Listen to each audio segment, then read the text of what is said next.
A man was buried alive by a mudslide. He rolled down the car window to see how deeply he was buried, but unexpectedly, a large amount of mud poured in through the window. Frightened, he quickly closed the window. Before he could catch his breath, he heard the sound of the sunroof shattering. He hurriedly took out some tape and tried to prevent the glass from breaking further. However, the thin tape could not withstand the weight of the soil above. Just as he was about to be buried alive, the man suddenly discovered a steering wheel lock under the seat. He wedged the steering wheel lock above the sunroof, and the situation was finally brought under control. He could finally relax a little, but it was because of this relaxation that he committed the stupidest act of his life. Thirsty, he picked up a bottle of mineral water and drank it all. Only then did he realize that he had almost finished drinking the life-saving water. He was both regretful and anxious because he didn't know how long it would take to escape from this desperate situation. A lack of water meant that his chances of survival were slim. But what's done was done, so he simply picked up the mineral water and drank it all. Even worse, he slowly began to feel short of breath because the oxygen in the car was running out. If he didn't come up with a solution, the man would suffocate to death. He quickly took out a folding chair that was idle in the car,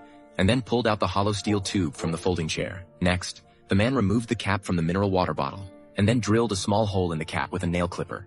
Then, he found some hemp rope, tied a dead knot, and threaded it through the bottle cap. Finally, he stuffed the hemp rope into the hollow steel tube and let the bottle cap seal the mouth of the tube. After assembling these things, the man couldn't help but admire his own cleverness. Little did he know that the most desperate moment was yet to come. He put on gloves and straightened out the wire. Then, he used the wire to drill a small hole in the sunroof. Immediately after, he gripped the steel tube tightly and forcefully pushed the steel tube upwards through the small hole. But the soil was very compacted, and the thickness of the soil completely exceeded his imagination. The entire 1.8-meter-long steel tube failed to extend to the ground surface.